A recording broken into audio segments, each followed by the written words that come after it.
সরাসরি খাস কলকাতা, দক্ষিণ কলকাতা লোকসভা কেন্দ্র, যেটাকে নাকি বলা হয় তৃণমূল কংগ্রেসের সবচেয়ে বড় গড়। তৃণমূল তৈরির পর থেকে মমতা বন্দ্যোপাধ্যায়ের দল যেখানে কখনো হারেনি, কিন্তু এবার দক্ষিণ কলকাতার হিসেবটা কীরকম?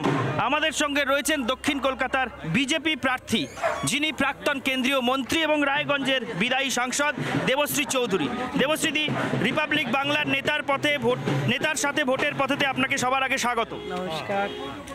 দেবশ্রীদি, দক্ষিণ কলকাতায় লড়তে এসেছেন, যেটাকে বলা হয় তৃণমূলের সবথেকে বড় গড়। আপনি বরাবরই এই রাজ্যে বিজেপির একেবারে সামনের সারির মহিলা নেত্রী, শুধু মহিলা নেত্রী নন, সামনের সারির নেতা নেত্রীদের অন্যতম। দক্ষিণ কলকাতার মতন এই রাজ্যের শাসক দলের গড়ে আপনাকে পাঠিয়ে কি বার্তা দল তৃণমূল নেত্রীকে দিতে চাইল? এটাই যে গড় বলে বর্তমান দিনে আধুনিক ভারতবর্ষে কিছু হয় না। ওটা একসময় কংগ্রেসের তৈরি করা ধারণা ছিল, অমুকের গড় তমুকের গড়, যেটা উত্তরপ্রদেশে আমেথির গড়। আমেথি তথাকথিত ট্র্যাডিশনাল সিট ছিল কংগ্রেস পরিবারের। সেই আমেথির গড় থেকে গান্ধী খানদানের কেউ দাঁড়াতে সাহস রাখে না। উত্তরপ্রদেশে রায়বেরিলি, এগুলো নাকি কংগ্রেসের গড় ছিল। সব জায়গায় এখন আর গান্ধী খানদান থেকে কেউ আর দাঁড়াতে চায় না। গড় বলে কিছু হয় না। সেই এখানেও সেটা বোঝাতে এসেছি, গড় বলে কিছু হয় না। কাজ করো, জনতার জন্য কাজ করো, টিকে থাকো। গড় তখনই থাকবে যখন তুমি মানুষের গড় বানাতে পারবে। আমি টাকা পয়সা দিয়ে আর অনেকগুলো এমপি, মন্ত্রী, এমএলএ সব তৈরি করে টাকা খেয়ে নিজেদের এলাকায় মস্তান পুষে গড় বানাবো, ওটা আধুনিক অন্য কিছু ভাব না। তাহলে একটা প্রশ্ন করি, যে 1998 সালে তৃণমূল তৈরি হওয়ার পর থেকে যেবার তৃণমূল একটা সাংসদের দলে পরিণত হয়েছিল, সেবারও সব জায়গায় হেরে গেলেও এইটা তৃণমূল হারেনি। এখন যদিও গান্ধী খানদানের মতন ব্যানার্জি খানদানের কেউ এখানে দাঁড়াচ্ছেন না, রায় পরিবার থেকে একজন এসছেন, কিন্তু আপনার আশাটা কি সেই রায় পরিবার বা ব্যানার্জি পরিবারের জন্য চ্যালেঞ্জ? অবশ্যই এটা চ্যালেঞ্জ ছোড়া, কোনো কিছু গড় নেই। এটা এখন একটাই গড়ে পরিণত হয়েছে, সেটা হচ্ছে দুর্নীতির গড়, আর দুর্নীতির মমতা দিদির আতর ঘর। মানে দক্ষিণ কলকাতা দুর্নীতির গড়, দুর্নীতির গড়, মমতার গড়, কংগ্রেস তৃণমূলের গড়, এগুলোকে দেখছে না মানুষ, দেখছে এটা দুর্নীতির আতর ঘর, দুর্নীতির গড়। যেখানে একজন মন্ত্রী জেলে, একজন মন্ত্রী বেলে, একজন মন্ত্রীর বাড়িতে ছাপ্পা হচ্ছে 3 মন্ত্রীর মধ্যে, অবশিষ্ট সব মন্ত্রীরা ভিতরে ভিতরে থরহরি কম্পমান। সেটাকে কি বলবে? কিসের গড়? মানুষের তো গড় নয়। গড় মানে কি? মানুষের গড়। মানুষ যতদিন সাপোর্ট দেন ততদিন মানুষের গড়। এখন যেটা হয়েছে, এখন চোরেদের গড়। চোরেদের গড় তো আমরা ভাঙবই। কিন্তু প্রচারে তো অনেক দিন ধরেই হাঁটছেন দক্ষিণ কলকাতার পথে পথে। ইনফ্যাক্ট আপনি প্রচারে সবচেয়ে বেশি সময় পেলেন, যেহেতু আপনাদের ভোটটা শেষ দফায়। কেমন সাড়া পাচ্ছেন দক্ষিণ কলকাতা থেকে? মানুষের মধ্যে অভূতপূর্ব সাড়া। মানুষ পরিবর্তন চাইছে, আর মানুষের এই স্বতঃস্ফূর্ততা দেখে তৃণমূল এতটাই ভর পেয়েছে যে আপনি চারিদিকে কোথাও খুঁজে বিজেপির প্রচার সামগ্রী দেখবেন না, ফ্লেক্স দেখবেন না, পোস্টার দেখবেন না, ব্যানার দেখবেন না, পতাকা দেখবেন না। রাত যাকে বলে, রাত্রে লাগাচ্ছি, সকালে খুলছে। আমি আপনাদের মাধ্যম দিয়ে সবাইকে বার্তা দিচ্ছি যে লোকেরা একটু দুঃখিত হচ্ছে, দিদি আমরা কি করব, লাগাচ্ছি, ফুরিয়ে যাচ্ছে। আমি বললাম তোমরা কাঁদছো কেন ভাই? এই সমস্ত পতাকা, ব্যানার সব তৃণমূলের কর্মীদের বাড়িতে রাখা আছে। ওরা যেদিন বেরিয়ে আসবে বলবে তো আমরা অরিজিনাল বিজেপি করতাম। এই দেখুন, এটা তো মূল জিনিস, সবার বাড়িতে রাখা আছে। মমতা দিদি একটা আদেশ দিয়েছেন সব খুলে ফেলো, কিন্তু জানে না যে ওই ফ্ল্যাগটা নিয়েই বেরিয়ে জয় শ্রীরাম বলে, ভারত মাতা কি জয় বলে এখানে জয়েনিং করবে। এটা খুব ইন্টারেস্টিং একটা কথা বলছেন দেবশ্রী চৌধুরী। বলছেন বিজেপির ফ্ল্যাগ ফেস্টুন ব্যানার যারা রাস্তাঘাট থেকে খুলে নিয়ে যাচ্ছেন, তারা নিজেদের বাড়িতে আপাতত রেখে দিচ্ছেন, কারণ ওই ফ্ল্যাগ ফেস্টুন নিয়েই পরে রাস্তায় নেমে এসে বলবেন দেখুন আমরাই আসল বিজেপি।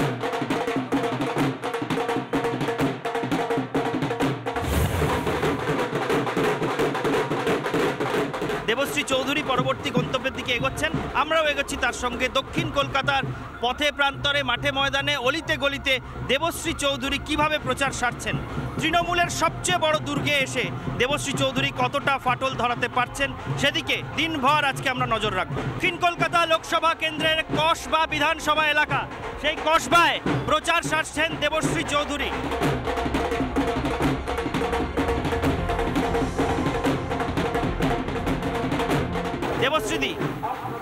কথা একটু আগে বলছিলাম যে তৃণমূল কংগ্রেসের গড়, আপনি বলছিলেন কারো কোনো গড় নেই, সবটাই মানুষের গড়।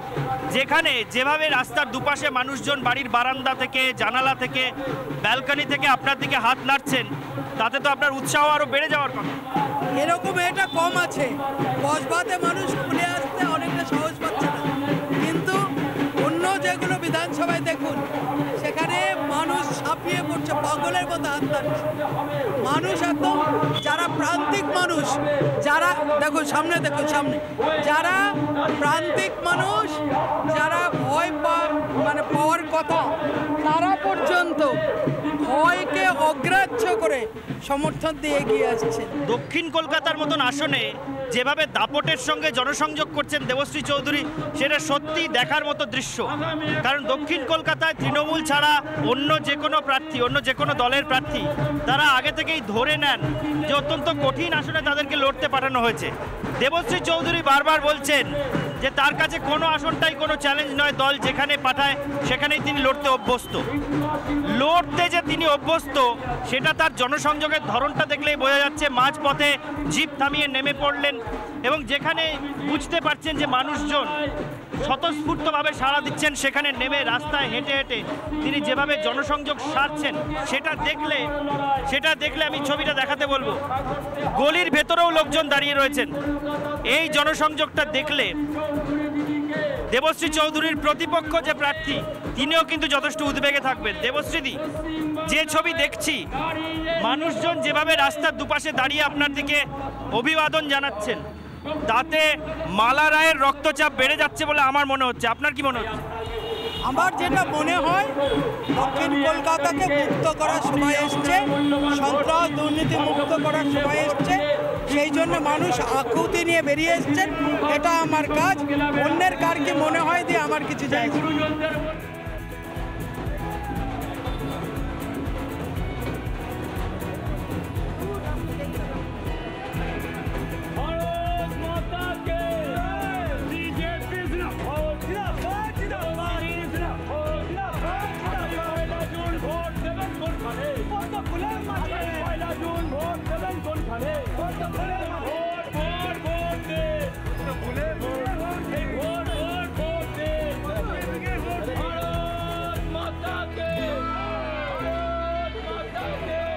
এখানে যারা দুজন আপনার প্রতিপক্ষ, একজন মালা রায় আর একজন সায়রা শাহ হালিম। মালা রায় কলকাতা পুরসভার চেয়ারপারসন এবং এর আগেও এমপি ছিলেন, এবার আবার দাঁড়িয়েছেন। আর সায়রা শাহ হালিম তিনিও সিপিএমের অত্যন্ত পরিচিত মুখ। তো মালা রায় আর সায়রা শাহ হালিম কে বেশি কঠিন প্রতিপক্ষ? যদিও অনেকে হয়তো বলবেন যে মালা রায় শাসক দলের আর সায়রা হালিম 3 নম্বর দলের, তবুও সায়রা হালিম বালিগঞ্জ উপনির্বাচনে যেভাবে ছাপ ফেলেছিলেন, সেটা কি কোনোভাবে চিন্তায় রাখছে আপনাকে? আমি কাউকে ধরছি না তো, বারবার বলছি, এ লড়াই আমার ব্যক্তির সঙ্গে নয়, এ লড়াই মালা রায়ের সঙ্গে বা সায়রা হালিমের সঙ্গে নয়, এ লড়াই দেবশ্রী চৌধুরীর নয়, এ লড়াই আদর্শের লড়াই, এ লড়াই দুর্নীতির গড় ভাঙা লড়াই।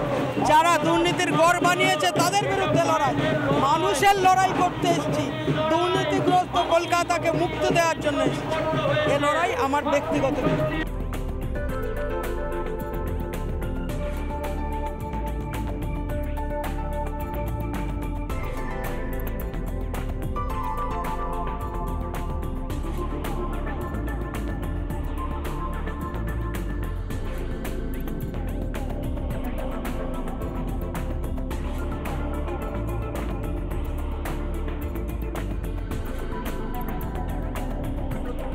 এই মুহূর্তে দক্ষিণ কলকাতার একটা বহুতলে প্রচারে এসেছেন দেবশ্রী চৌধুরী।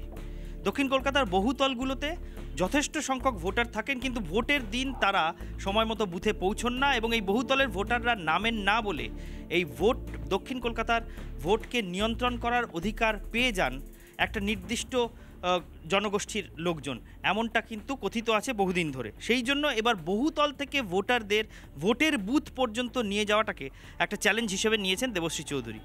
এই মুহূর্তে ভবানীপুর বিধানসভা কেন্দ্র এলাকা, যেটা মমতা বন্দ্যোপাধ্যায় নিজের বিধানসভা কেন্দ্র, সেই ভবানীপুর বিধানসভা কেন্দ্র এলাকার একটি বহুতলে তিনি প্রচারে এসেছেন। আমরা বাইরে থেকে সেই ছবিটা দেখাবো যে এই বহুতলের একেবারে টপ ফ্লোরে যে কমিউনিটি হলের মতো বা ছোট্ট মিটিং হলের মতো রয়েছে, সেখানে বসে দেবশ্রী চৌধুরী প্রচার করছেন এবং এই বহুতলের বাসিন্দারা সেখানে রয়েছেন, দেবশ্রী চৌধুরীর সঙ্গে তারা বসেছেন, কথা বলছেন।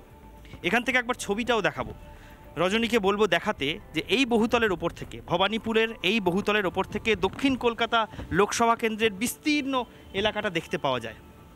এখানে দাঁড়ালে মনে হয় যে দক্ষিণ কলকাতা লোকসভা কেন্দ্রের একটা বিরাট এলাকাকে এখান থেকেই বোধহয় নিয়ন্ত্রণ করা সম্ভব। আসলে ভোটের অঙ্কের হিসেবেও কিন্তু সেটা অনেকটা ঠিক, তার কারণ এই বহুতলগুলির ভোটাররা যদি শেষ পর্যন্ত ভোট দিতে নামেন, তারা যে এই রাজ্যের শাসক দলকে ভোট দেবেন না সেটা শাসক দলের কাছেও বহুদিন ধরেই স্পষ্ট, এবং সেই কারণে বহুতলগুলোর সামনে বোমাবাজি, বহুতলগুলোর সামনে জমায়েত এবং একটা আতঙ্কের পরিবেশ সৃষ্টি করার চেষ্টা বারবার প্রত্যেকটা ভোটের সময় হয়, যাতে বহুতল থেকে ভোটাররা নেমে ভোট দিতে না যায়।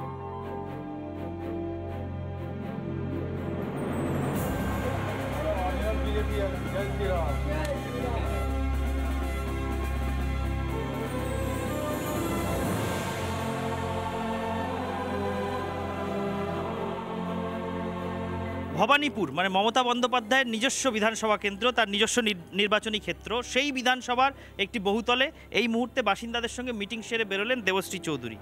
দেবশ্রীদি, আমরা শুনতে পাচ্ছি যে বহুতলগুলোর বাসিন্দারা যাতে নেমে ভোটের বুথ পর্যন্ত যান, বৃষ্টি নেমে গেল, এইদিকে গিয়ে কথা বলি, তা সেই জন্য আপনি বহুতলে বহুতলে ঘুরছেন। তো এই বহুতলের উপর থেকে একবার এদিকটা তাকান, আপনার গোটা দক্ষিণ কলকাতা লোকসভা কেন্দ্রটা প্রায় দেখা যায়, যতটা দেখা যাচ্ছে সবটাই আপনার নিজের সেই কেন্দ্র যেখান থেকে লড়ছেন। এখান থেকে দাঁড়িয়ে কি মনে হচ্ছে, এদিকে দেখে এই এলাকার নিয়ন্ত্রণ নিজের হাতে নিতে পারবেন? এত ছোট বিষয় না ভাবি না, চেষ্টা করব মোদিজিকে উপহার দেওয়ার। বেশিরভাগ ক্ষেত্রে বহুতলের মানুষজনের ভোটে অনীহা আছে আমরা জানি, বা পরিস্থিতির কারণে তারা নামেন না, তাদেরকে আগ্রহ করছি। বারবার করে নির্বাচন কমিশনও বলছে দেশে সুস্থ গণতন্ত্র আনতে গেলে ভোট প্রয়োগটা খুব জরুরি আছে, আর সবাইকে আগ্রহ করছে ভোট যাকেই দিন না কেন শুধুমাত্র ভোটটা দিতে নামুন, এটাই আমাদের আগ্রহ।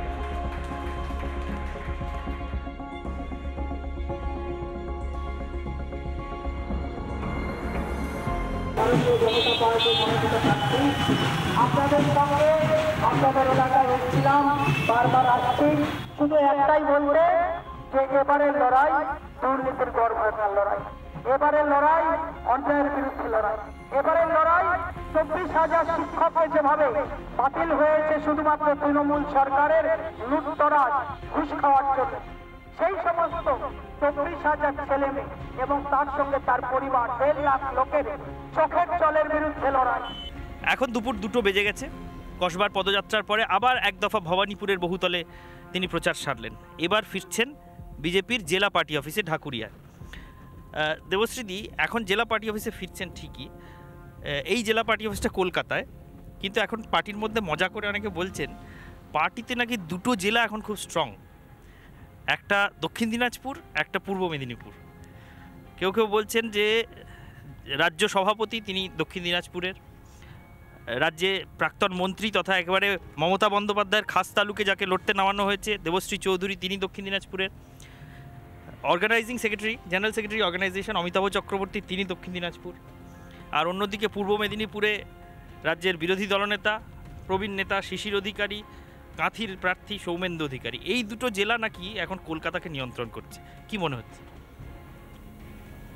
তোমাচ এই জেলার মাটিতে স্বাধীনতার মানসিকতা আছে। এই জেলাগুলো থেকে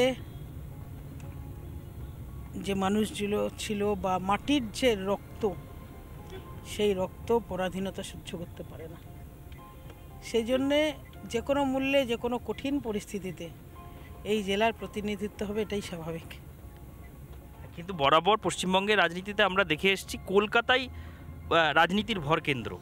জেলা থেকে বামেরাও বেশি আসন পেয়ে আসতো, কিন্তু মূলত কলকাতার নেতারা বা কলকাতার আশপাশের নেতারাই নিয়ন্ত্রণ করতেন। মুখ্যমন্ত্রী হয়েছেন জ্যোতি বসু, কলকাতা লাগোয়া সাতগাছিয়া থেকে জিততেন। বুদ্ধদেব ভট্টাচার্য, তিনি তো একেবারে শহরের মধ্যে থেকেই জিততেন। আর তৃণমূলের আমলে মুখ্যমন্ত্রী মমতা বন্দ্যোপাধ্যায় এবং তার প্রায় পুরো কাউন্সিলটা গোটাটাই কলকাতা কেন্দ্রিক। বিজেপি কি সেটা বিকেন্দ্রীকরণ করছে? জেলায় জেলায় নিয়ে গেল, একটা সুদূর উত্তরবঙ্গে দক্ষিণ দিনাজপুর আর একটা একদম সুদূর দক্ষিণে পূর্ব মেদিনীপুর। না, এটা যদি বলেন তাহলে আমি খাস আমলেরটা বলতে পারি। মমতা বন্দ্যোপাধ্যায় বলেন উনি বীরভূমের লোক, ববি হাকিম উনি গয়া জেলার লোক, জানেন কি? না। গয়া জেলার লোক, ওনার তামাক ব্যবসায়ী ট্যাবসায়ী ফ্যামিলি, বহিরাগত। বহিরাগত, সেই জন্য বহিরাগত তকমাটা দিয়ে মেয়র আগে হয়েছেন উনি। তো এইরকম ইতিহাস আছে। আমিও দক্ষিণ দিনাজপুরে আমার অরিজিন, কিন্তু বেশিরভাগ কর্মসূত্রে আমার কাজকর্ম বেশিরভাগ কলকাতা ওরিয়েন্টেড। আর ভারতবর্ষ যে এখন যে ট্রেন্ড চলছে, কোনো সেন্ট্রালাইজড কোনো ব্যাপার থাকছে না। ওই যে বিকেন্দ্রীকরণ শব্দটা বললেন, সেই বিকেন্দ্রীকরণ অবশ্যই চলবে। পাওয়ারটাকেও বিকেন্দ্রিত করা চাই।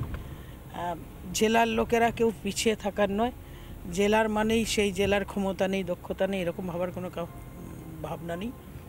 ক্যাপাবিলিটি সবার আছে, যার যেরকমভাবে গ্রুমিং হয়েছে বা যে যেভাবে তৈরি হয়েছে। আর স্বাভাবিকভাবেই চলছে এরকম। কলকাতারও বহু লোক আমাদের মধ্যে আছে। হ্যাঁ, এটা এই সময় খুব বড় ইস্যু, খুব বড় ইস্যু একেবারেই। বলছে গোটা পশ্চিমবঙ্গের বিজেপিটাকে নাকি কলকাতা নয় জেলা নিয়ন্ত্রণ করছে, এবং জেলা দিয়ে শহর ঘেরার একটা পরিকল্পনা বিজেপি নিয়েছে, এটা কি বলা যায়? এরকম না।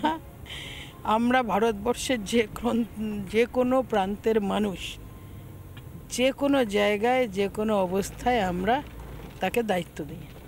তা কিন্তু একসময় সিপিএম বলতো এটা গ্রাম দিয়ে শহর ঘিরতে হবে। ওগুলো ডায়লগবাজি আমরা মুখে দিই না, আমরা ডায়লগবাজিতে বিশ্বাস করি না। আপনার সেই প্রথম দিককার নির্বাচনে লড়া, যেটা বিশ্বনাথ চৌধুরীর বিরুদ্ধে সাংঘাতিক একটা লড়াই দিয়ে আপনি সাড়া ফেলে দিয়েছিলেন, তখন দুর্দণ্ড প্রতাপ মন্ত্রী বিশ্বনাথ চৌধুরী আরএসপি থেকে জিততেন বালুরঘাট থেকে, তার বিরুদ্ধে দাঁড়িয়ে বোধহয় আপনি খুব খুব সামান্য ব্যবধানে হেরেছিলেন। একটু মানে সেই স্মৃতিচারণটা যদি একটু করেন।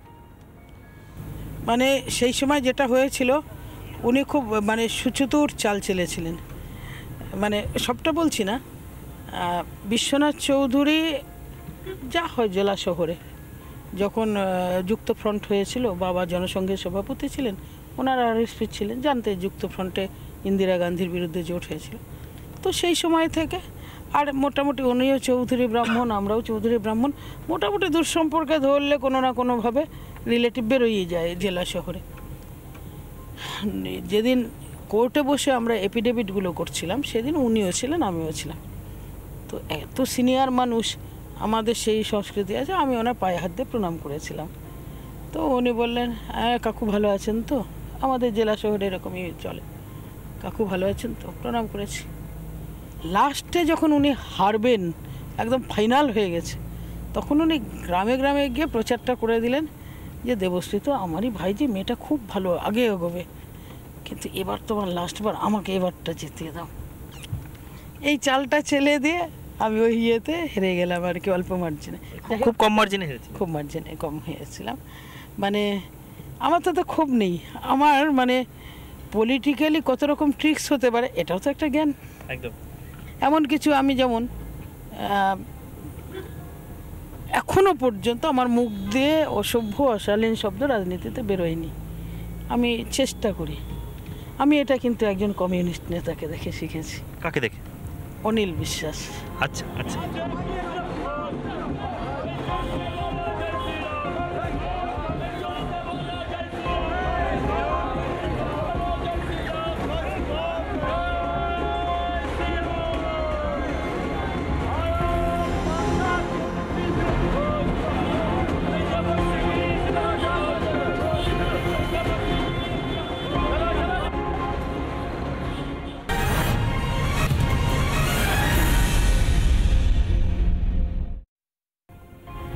তো ব্যবসায়ীরা সব বয়কট করেছে, দোকান 3 দিনের জন্য বন্ধ। অনিল বিশ্বাসকে জিজ্ঞেস করছেন যে গ্যাট চুক্তি নিয়ে, মানে ভ্যাট নয়, ভ্যালু এডেড ট্যাক্স নয়, না না গ্যাট নিয়ে। তো সেই সময় অনিল বিশ্বাসকে বলছে 3 দিন ধরে ব্যবসায়ীরা ইয়ে করছে, আপনাদের মতন মিডিয়া বলছে 3 দিন ধরে অবরোধ, কি বলবেন? যা যা দোকান শেষে তো বন্ধ রাখতে পারি, কি কুল, যার যার দোকান সে তার অধিকার আছে। এইভাবে 3 দিন কন্টিনিউয়াস বললেন, সাংবাদিকদের কোনো রকম প্ররোচনায় উনি পা দিলেন না। আমার এক্সেলেন্ট। কিন্তু অনিল বিশ্বাস ওই সবসময় এরকম কুলভাবেই কথা বলতেন, মাঠে ময়দানে দাপিয়ে ঘুরে বেড়াতে তাকে কখনো দেখা যায়নি, উনি বরাবরই স্ট্র্যাটেজিস্ট ছিলেন। দেবশ্রী চৌধুরীকে তো আমরা সমানভাবে রাস্তাঘাটেও দাপিয়ে বেড়াতে দেখছি। সেই কসবা থানার সামনে সেদিন যে পরিস্থিতি আপনি তৈরি করেছিলেন, কলকাতা পুলিশকেও থরহরিকম্প মনে হলো। কার্তিক অনেক হয়, শিব অনেক হয়, সবার শক্তি মিলে দুর্গা হয়।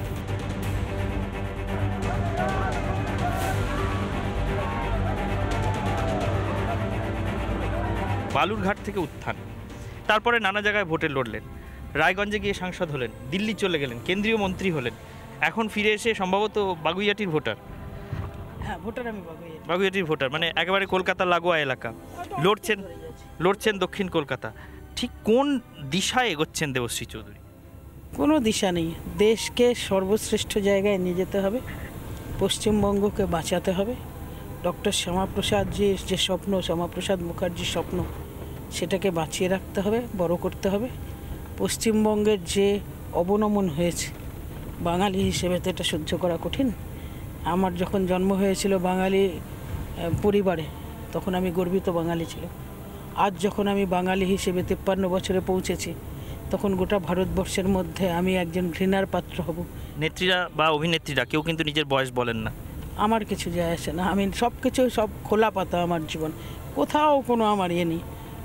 1971 সালে আমার জন্ম, 31শে জানুয়ারি, এটা আমার জন্ম তারিখ। জন্মের কিছুদিনের মধ্যেই বাংলাদেশকে স্বাধীন করে দিয়েছে। ইয়েস। আমার অন্নপ্রাশন আটকে গেছিল শুধুমাত্র আমার বাড়িতে শেলিং পড়ছিল বলে। বালুরঘাটেই চলেছিল, বালুরঘাটেই ক্যাম্প অফিস হয়েছিল। তো স্বাভাবিকভাবে আমার বাড়িতেই, মানে বাড়ি থেকে 4টে বাড়ি পরে ক্যাম্প অফিস হয়েছিল। যেদিন আমার অন্নপ্রাশন হবে তার মানে আর্মির ক্যাম্প, তার আগে থেকেই আমাদের বাড়িতে শেলিং, তখন শেলিং বলতো, সব শেল পড়তে শুরু করে, বাংকারে ঢুকে যায়, আমাদের ওখান থেকে পালিয়ে আসতে হয়। লড়াই দিয়েই আমার জীবন শুরু।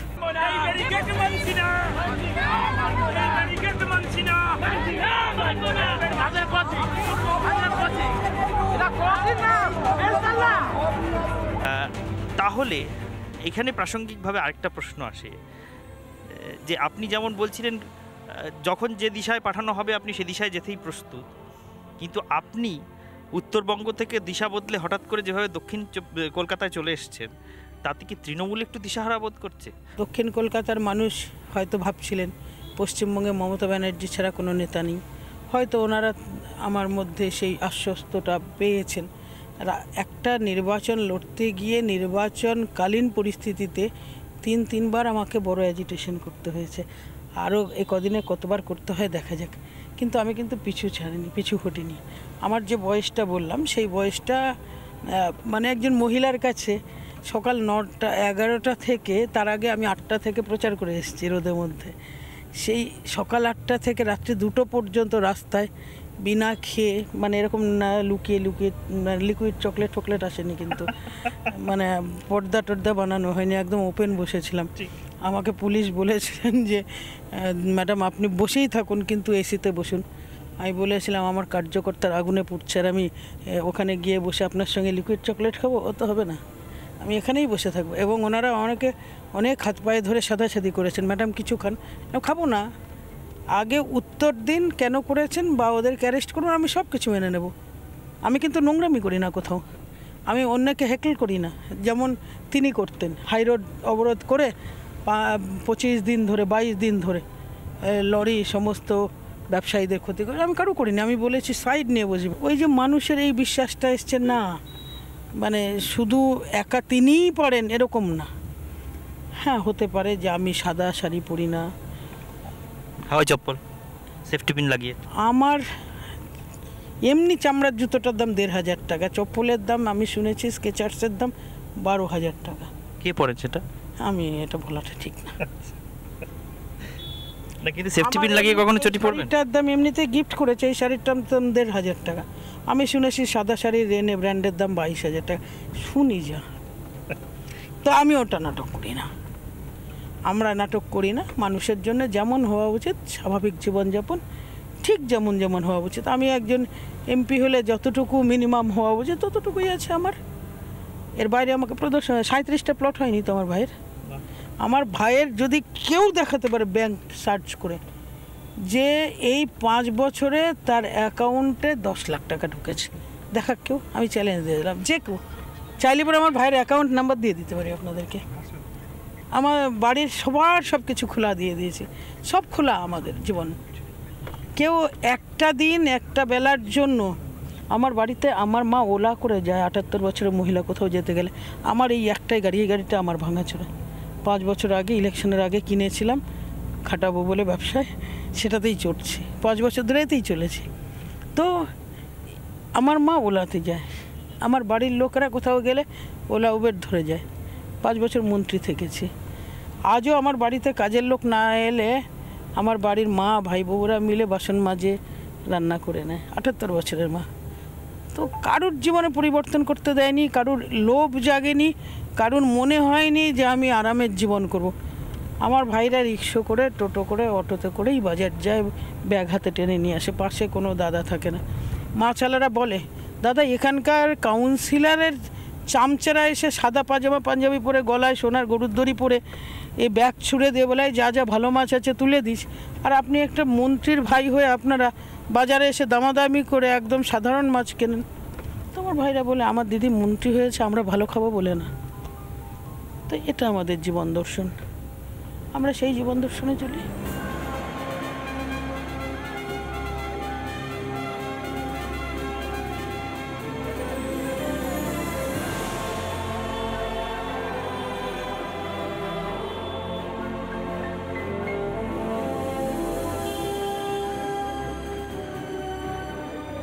পার্টি অফিসে বসে এক কাপ চা হাতে নিয়ে জেলা সভাপতি অনুপম ভট্টাচার্যের সঙ্গে প্রথমে কিছু জরুরি আলোচনা সেরে নিলেন। কী আলোচনা এতই ফিসফিস করে করলেন, নিজেদের স্ট্র্যাটেজি ডিসকাশন, যে আমরা পাশে বসেও কিছু বুঝতে পারলাম না। যাই হোক, চা এসেছে, বাইরে প্রচণ্ড বৃষ্টি এবং তার মধ্যে আদা দেওয়া লিকার চা, চায়ে চুমুক দিতে দিতে একটু এনার্জি নিয়ে নিচ্ছেন। আর সেই ফাঁকে আমরা আজকের মতো শেষ দফার বার্তালাপটা করে নিই দেবশ্রী চৌধুরীর সঙ্গে। ঝড় এলে কাদের লাভ হয়?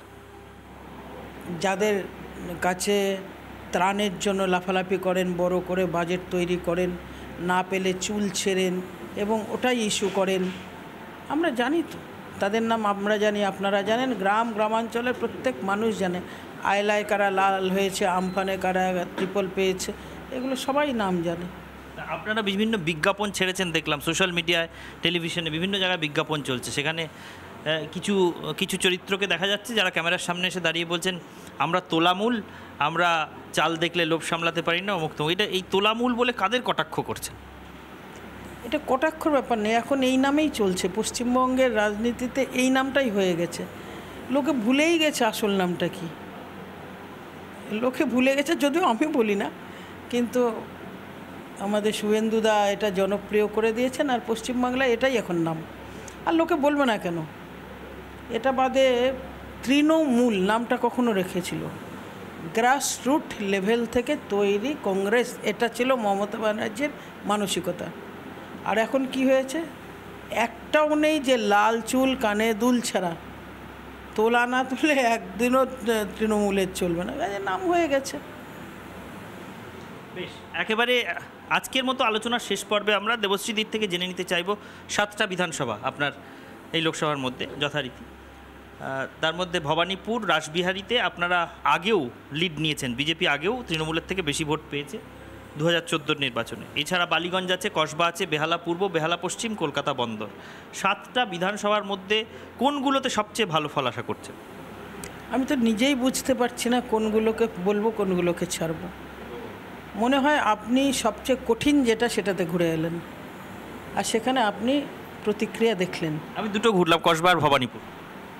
মানে দুটোই সেই হিসাবে, একটা ত্রাসের জন্য বিখ্যাত আর একটা রানীর জন্য বিখ্যাত।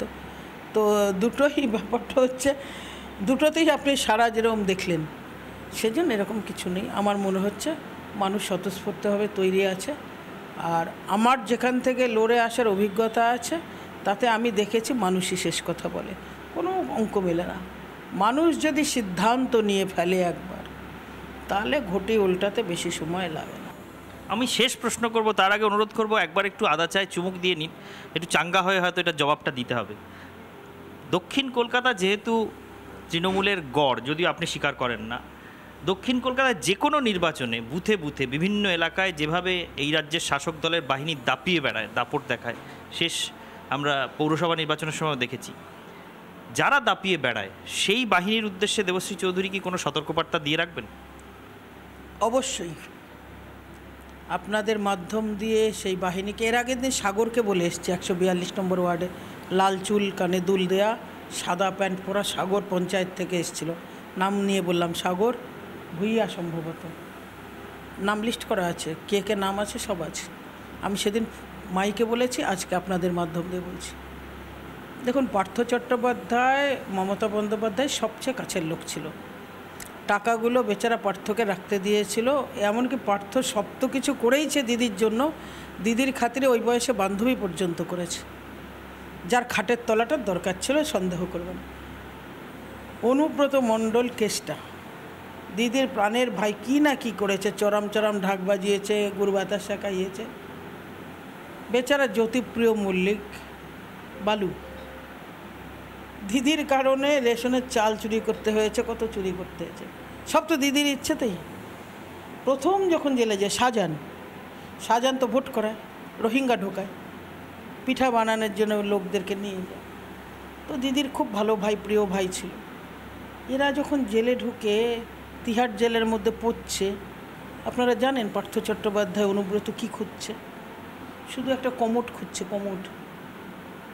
কি কষ্ট এই মোটা মোটা লোকগুলোর। সেই আমি বলছি কত দুর্বিষহ পরিস্থিতি হয়। ভাইপো কিন্তু দিব্যি আছে, ভাইপো আর দিদির ভাইরা কিন্তু দিব্যি আছে, তাদের কোথাও অসুবিধা হয়নি।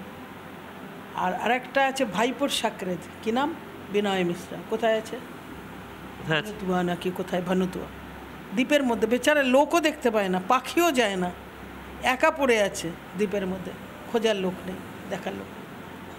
আপনাদের এত বড় বড় কাছের ভাইদের যখন এই দুরবস্থা, দিদির আঁচল পৌঁছাচ্ছে না, তাহলে আপনারা যারা এই কাজটা করবেন তারা ভাবছেন আপনাদের নাম লিস্ট হবে, আমি নিজে করব, আর তার পরবর্তীতে আপনাদের জন্য কি অপেক্ষা করছে?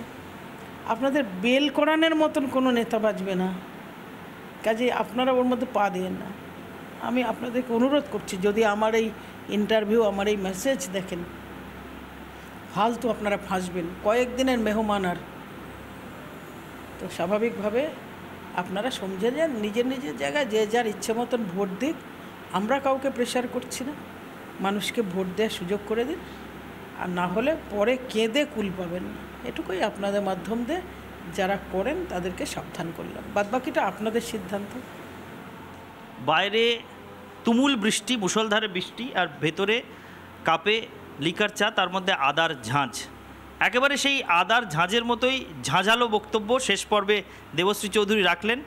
বিজেপির দক্ষিণ কলকাতার সমস্ত কর্মী সমর্থকদের তরতাজা করে দেওয়ার জন্য যথেষ্ট, এবং যারা নির্বাচনের দিন, ভোট গ্রহণের দিন শাসক দলের হয়ে বুথে বুথে দাপট দেখিয়ে বেড়ান, তাদেরকে সরাসরি অত্যন্ত শীতল কণ্ঠে একটা সতর্কবার্তার চেতাবনী দিয়ে দিলেন, হুঁশিয়ারি দিয়ে দিলেন যে যদি বেশি বাড়াবাড়ি করেন তাহলে পরিণতি ভালো হবে না, সবার নাম লিস্ট করা থাকছে।